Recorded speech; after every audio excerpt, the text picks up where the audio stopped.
नमस्कार मित्रों और साधुको स्वागत है एक बार फिर से आपका आपके अपने यूट्यूब चैनल धर्म साधना और तंत्र पर।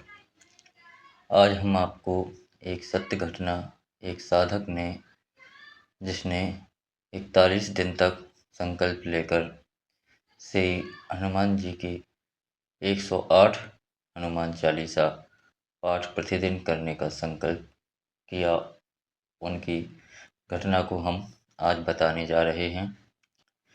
इन्होंने अपना नाम तो गुप्त रखने के लिए कहा है, लेकिन बताते हैं कि आप नाम को या स्थान को बदलकर बता सकते हैं। ये कहते हैं, प्रणाम गुरुजी, मैंने अपने घर पर किसी को बताए बिना हनुमान जी के 108 पाठ हनुमान चालीसा के प्रतिदिन करने का संकल्प लिया और कहा कि मैं कर्ज से मुक्त हो जाऊं। दरअसल जिस जो साधक ये भेज रहे हैं अनुभव, वो पहले बहुत ज़्यादा कर्ज में दबे हुए थे। इनका विवाह हो चुका था और ये जुआ खेलने के आदी थे और ये पूजा पाठ भी किया करते थे, जिसमें ये बहुत ज़्यादा कर्ज के बोझ के तले दब गए थे।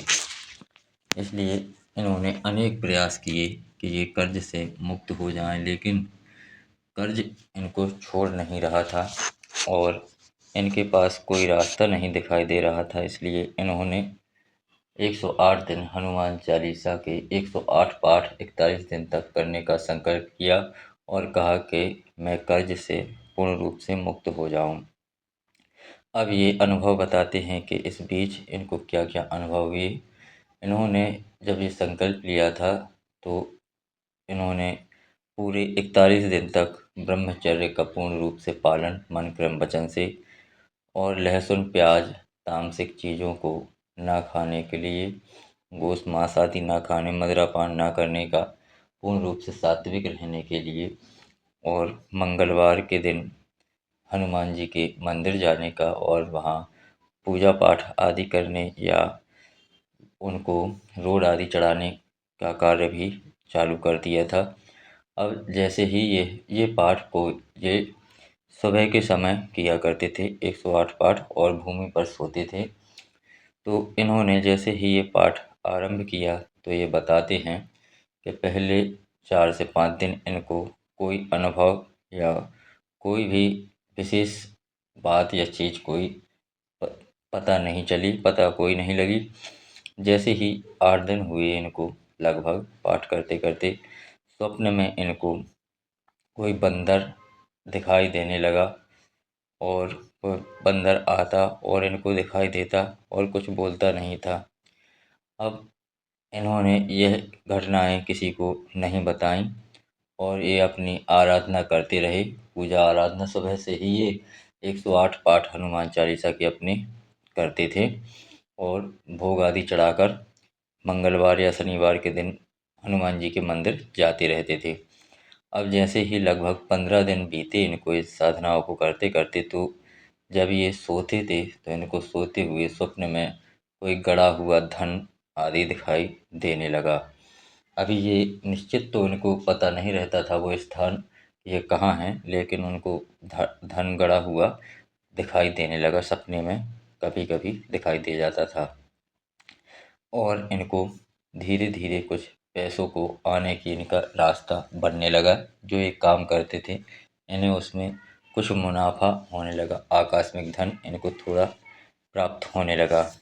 अब ये साधना अपनी जारी रखते हैं और जैसे ही लगभग 1 महीना इनकी साधना को करते-करते इन्हें हो जाता है, तो इनका इस प्रकार इनको अपने कार्य आदि में या आकस्मिक धन इनको इस प्रकार प्राप्त होने लगता है कि लगभग आधे से ज़्यादा कर्ज इनका अभी तक चुक गया था और इनको नित्य प्रति स्वप्न में गुप्त धन दिखाई देने लगा।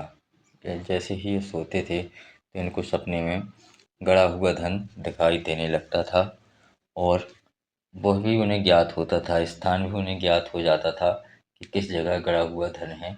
लेकिन इन्होंने यह किसी से चर्चा नहीं की, किसी को ये इस संबंध में बताया नहीं कि यह गड़ा धन मुझे स्वप्न में दिखाई दे रहा है या किस प्रकार दिखाई दे रहा है, इन्होंने ये किसी को भी अभी तक नहीं बताया था।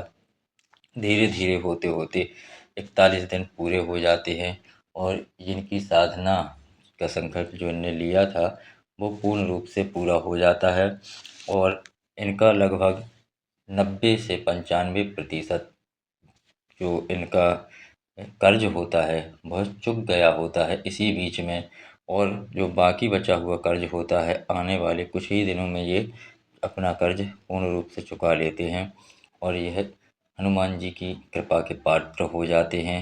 कभी कभी भगवान सुंदरकांड भी कभी कभी ये पाठ कर लिया करते थे बीच बीच में, मंगलवार या शनिवार के दिन।